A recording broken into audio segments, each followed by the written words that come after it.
My parents kicked me out at 18 and said, "Be grateful we fed you." So I fed them something they couldn't swallow. On the morning of my 18th birthday, I woke up to my mom pouring cold water over my face. It's time to man up and move out. I sat up instantly and saw my stepdad standing by my stuff in the doorway. They've always been cruel, but I never expected this. "But I'm your son." My mom laughed. "You've been nothing but a burden since your dad died, wasting our money on therapy, crying about nightmares." My stepdad nodded approvingly. "We kept you fed and housed for 18 years. That's more than most would do." Before I could process what was going on, they shoved my bags into my arms and literally pushed me out the door. I didn't even bother fighting. I guess part of me had already given up. After hours of prayer and petting stray cats, I found myself at a homeless shelter downtown. My hands shook as I filled out the intake forms. That's when my phone buzzed. My parents had unblocked me just to twist the knife deeper. "Mom, stop calling family saying you're homeless. You're embarrassing us." Then from my stepdad, "At least your dad had the decency to die in Afghanistan."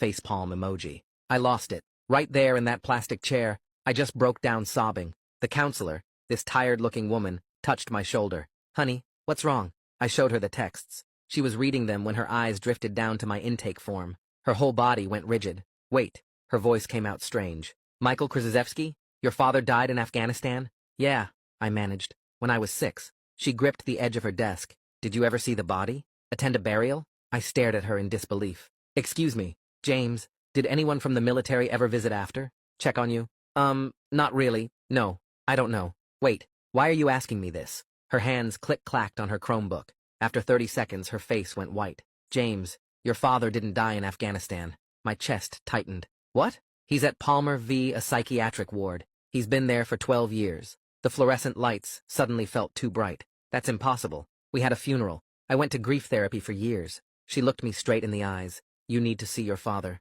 Today, before your parents realize you know." Suddenly, little things were clicking into place. Why Mom got nervous when military families were on TV. Why we moved states right after the funeral. I wanted to break down on the spot, but my stepdad's voice about me being a little betch echoed in my head. So instead, I took a deep breath and asked, "Why today?" "Because when, not if, when, your parents find out that you know your dad is alive, then they'll know someone is coming after the benefits they've collected." She drove me to Palmer herself. The whole ride, my brain kept rejecting what was happening. But then we walked through those VA hospital doors, down a long hallway that smelled like floor wax and medicine. There he was, my father. Not the stepdad who beat me, or my mom's other secret boyfriends who tried to win me over with vintage vinyls. My dad, who loved me. "Dad?" The word came out broken. He turned, and his whole face crumpled. "James? They told me I'd never see you again. They told me you hated me. I thought you were dead." I could barely breathe. "I went to your funeral. Mom said you died a hero." His face twisted with so much pain. "They told me you knew the truth and chose them." My brain was in the middle of disassociating when my phone lit up with a notification. While I sat here learning my entire life was built on lies, my parents took the opportunity to drain my college savings, my birthday money, everything. Account closed. I dropped my phone on the floor and my dad picked it up and read the screen. "All my combat pay went to you," he said quietly. "Every month for 12 years. For your future." I never saw a penny. A doctor walked in. "Mr.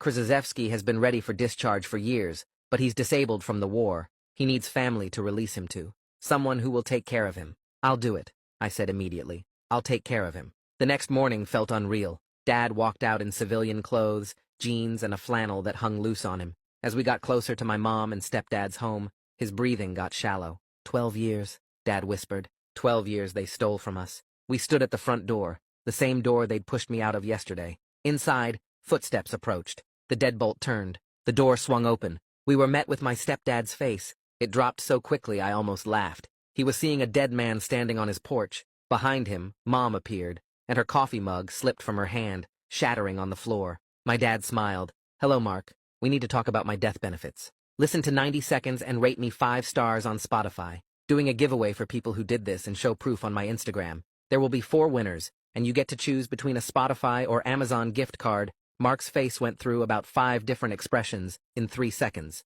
First shock, then this weird calculation like he was trying to figure out if this was real, then anger that turned his whole face red. Mom made this small choking sound, and her coffee mug just slipped right out of her hand. It hit the hardwood floor and exploded into pieces. Brown coffee splattered across the white tile in the entryway. The sound of it breaking felt perfect somehow, like their lies were shattering right there with the ceramic. Mark found his voice first and started yelling about how we couldn't just show up here. He said we were trespassing and making crazy accusations. His voice got louder with each word. Mom switched tactics so fast it would have been impressive if it wasn't so sick. Her whole face went soft and concerned. She looked at Dad with these fake worried eyes and asked if he was taking his medications. She said maybe he was confused about what really happened. She used this gentle voice like she was talking to a confused child. I felt my hand moving to my pocket before I even decided to do it. I pulled out my phone and opened the camera app. I held it low by my side but angled up so the microphone would catch everything. I kept my face neutral and let them keep talking. Mark noticed after maybe 30 seconds. His eyes locked onto my phone and he lunged forward. His hand reached out to grab it. Dad stepped between us even though his hands were shaking, so bad I could see them trembling from where I stood. Mark stopped. He looked past Dad to the street where a neighbor was getting their mail. His face changed again, and he backed up a step.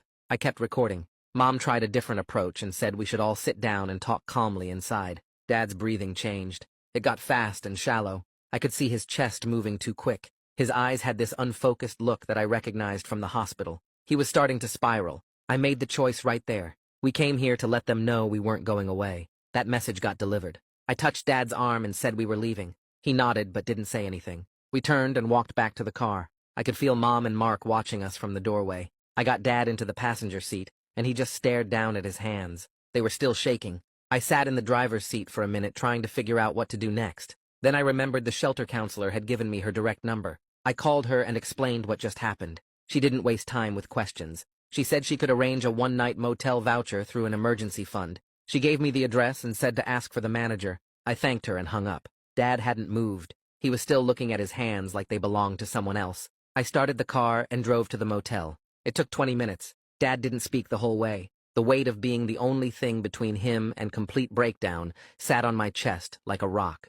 The motel was called the Sunset Inn, even though there was no sunset view anywhere, just a parking lot and a highway. The manager gave us the key to room 107 without much conversation. The room smelled like old cigarettes and cleaning spray. There were 2 beds with brown covers, and a desk by the window with a scratched surface. I spread everything out on that desk. Dad's discharge papers from Palmer, my birth certificate that I'd grabbed from my room before they kicked me out, screenshots of the texts from Mom and Mark, the bank notification about my drained account. I lined it all up in rows. It wasn't much, but organizing it made me feel slightly less like I was drowning. I took pictures of everything with my phone. Then I sat on the edge of the bed and called the number on the bank notification. The fraud department put me on hold for 15 minutes. Finally, someone picked up.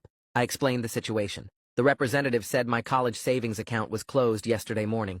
All the funds got transferred to an account I didn't have access to. She said I would need to file a police report. I would also need documentation proving the money was mine. When I asked how to prove that when I'm homeless and barely holding it together, her voice got quieter. She said she understood this was hard, but those were the requirements. She gave me a case number and said to call back once I had the police report. I wrote the number down on the motel notepad. My hand was shaking. Dad spoke for the first time since we left the house. He said when he enlisted, he set up something called an allotment. His combat pay would go directly to support his family. He didn't understand all the technical details of how it worked. He just wanted to make sure we would be taken care of if anything happened to him. His voice had this guilt in it that made my throat tight. He said he thought that money was going to me all these years. For my future. For college. I told him I never saw any of it. He put his face in his hands. Something broke in me watching that. This man who served his country and got locked away and lost 12 years with his son, feeling guilty because he tried to take care of me, and it got stolen. I wanted to say something to make it better,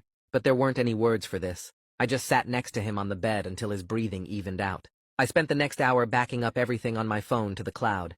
The shelter counselor told me that documentation was everything when you're fighting people with more resources than you. I created a folder labeled Evidence. I uploaded screenshots of every text message, the voice recording from the porch, photos of every document spread out on the desk. I made sure everything saved in 3 different places. My phone storage, Google Drive, email drafts. I wasn't going to lose this stuff because my phone died or got stolen or Mom and Mark found some way to delete it. Every screenshot felt like a small piece of protection. Every backed up file was something they couldn't take away from me. The next morning, we drove back to Palmer, Virginia. Dad needed a replacement ID with a current address. We also needed printouts of his benefits history. The discharge coordinator was a woman maybe 50 years old with reading glasses on a chain. She was helpful, but moved at the pace of someone who processes paperwork all day, every day. She asked Dad questions and typed his answers with 2 fingers. She printed forms and had him sign them. She said the ID would take 2 weeks to process. The benefits history would be ready this afternoon. I sat in the plastic chair and practiced patience. My brain was screaming that we needed answers faster, that every day was another day Mom and Mark could be hiding money or destroying records, but I kept my mouth shut and waited. The coordinator finished the forms and gave us a number to call this afternoon for the printouts. We thanked her and left. In the car, Dad said he was tired. I drove us back to the motel. He laid down on one of the beds and fell asleep almost immediately. I sat at the desk and stared at the organized documents. We had taken the first steps. We had confronted them. We had started documenting everything. We had begun the process of getting Dad's identity back. It wasn't enough. It wasn't even close to enough. But it was something. And something was more than I had 2 days ago when I woke up to cold water on my face. The next morning, I dug through the papers until I found the VA benefits phone number and dialed it. The automated system made me press numbers for different departments, and I got transferred 3 times before landing in a queue with hold music that sounded like it was recorded in 1987. I put the phone on speaker and set it on the desk while I organized documents. 20 minutes passed, then 40. Dad woke up and shuffled to the bathroom, and I was still listening to the same 30-second loop of elevator music. Finally, a woman's voice came on and asked for Dad's social security number. I read it off the discharge papers. She asked what I needed help with, and I tried to explain about representative payees and power of attorney, but the words came out jumbled. She was patient, though, and started from the beginning. She explained that a representative payee is someone appointed to manage benefits for a person who can't manage them alone. That person has to apply and get approved by the VA. She said someone had been receiving Dad's benefits for years under that arrangement. I asked who, and she said she couldn't tell me that information over the phone without proper authorization. I felt stupid for not understanding all the acronyms she was using. POA and RPP and VARO and things I'd never heard of. I grabbed the motel notepad and started writing everything down, but my handwriting was messy because my hand was shaking. She explained the process for changing a representative payee and said I'd need to file specific forms and Dad would need to be evaluated. The whole conversation took an hour, and when I hung up, my brain felt full of information I barely understood. I called the shelter counselor and told her about the VA call. She said she wanted to connect me with Adult Protective Services because what my parents did might be financial exploitation of a disabled veteran. I hesitated. Mom had spent years teaching me that government agencies were traps that made things worse, and you couldn't trust them. The counselor must have heard something in my silence because she said sometimes the system is the only protection you have. I thought about that. About how the system had already helped me find Dad when I didn't even know to look. About how I couldn't fight Mom and Mark alone with no money and no home. I said okay, and she gave me a number to call and a name to ask for. Giovanni Mercier. She said he handled cases like this, and he was good at his job. I thanked her and wrote down the information. Before I made that call, I tried something else. I went through my phone contacts and found numbers for family members I barely remembered, aunts and uncles and cousins from before we moved states. Most of the numbers were disconnected. 3 went to voicemail, and I left messages explaining what happened and asking if they'd talk to me. 2 rang, but nobody answered. Then I called Aunt Lisa, my mom's sister. She picked up on the 4th ring. I started to explain who I was, and she cut me off. She said she'd already heard from my mother that I was spreading lies and trying to make them look bad. She said she didn't want to get involved in family drama. I tried to tell her about Dad being alive, but she talked over me. She said Mom had been through enough losing her husband and raising me alone, and I should be grateful instead of causing trouble. Then she hung up.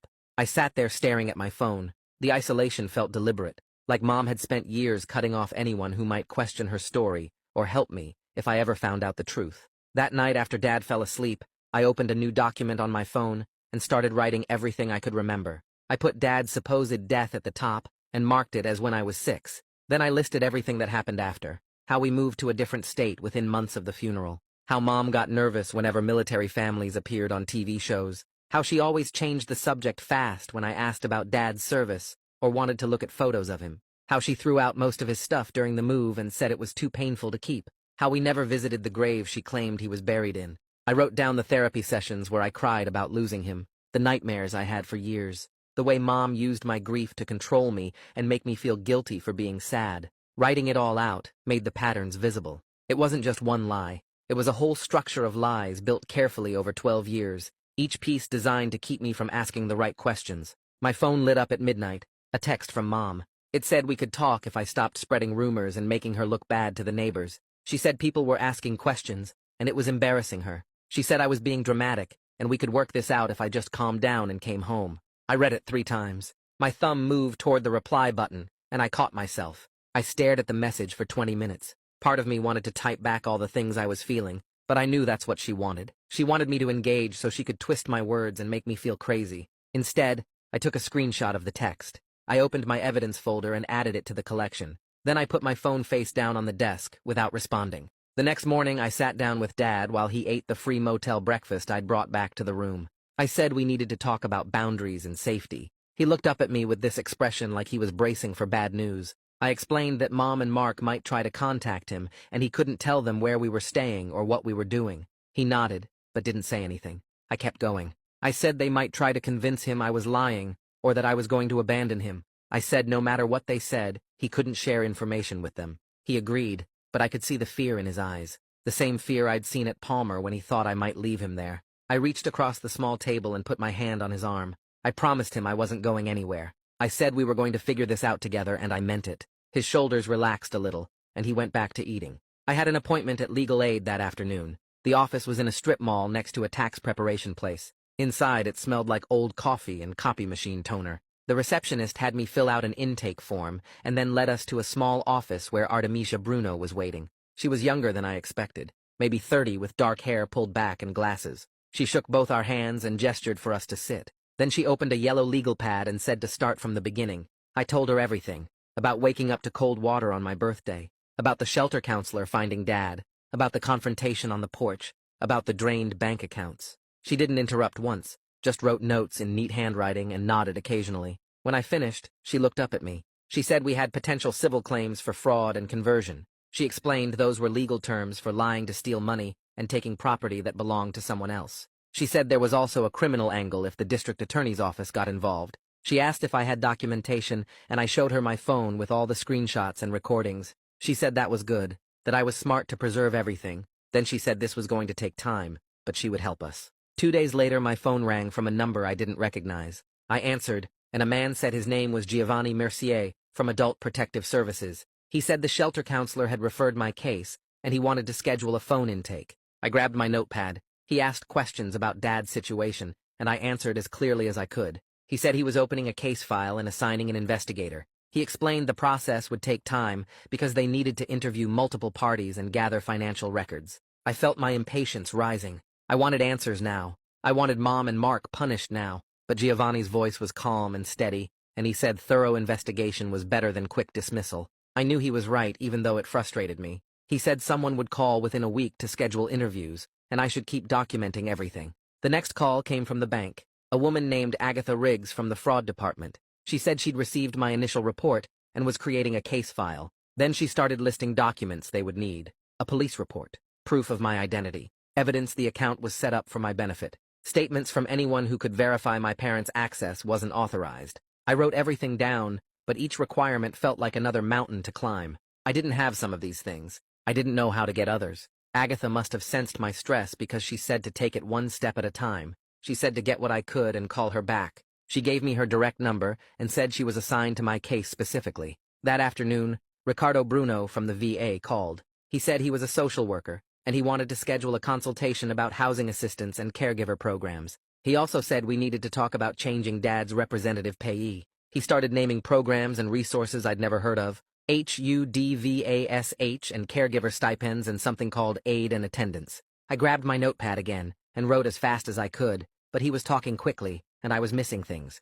He must have noticed because he slowed down and said he'd email me information about everything. Then he asked when we could meet in person. I looked at Dad sitting on the bed watching TV and felt something loosen in my chest. Relief maybe, or hope. Someone was actually helping us. Someone who knew how the system worked and wanted to guide us through it. I scheduled the meeting for the following week, and when I hung up, I realized my hands had stopped shaking. The next morning, I met Artemisia at the legal aid office, and she helped me draft a formal request to Peaceful Rest Funeral Home. I gave her the address Mom had taken me to 12 years ago for the memorial service. Artemisia explained we needed official confirmation of what services they actually provided versus what Mom claimed happened. She typed up the request on legal aid letterhead, and I signed it. 3 days later, an envelope arrived at the motel. I opened it with Dad watching from the bed. The funeral home director wrote that they provided memorial service space on the date in question, but never received any remains for burial or cremation. Their records showed no casket purchase, no burial plot,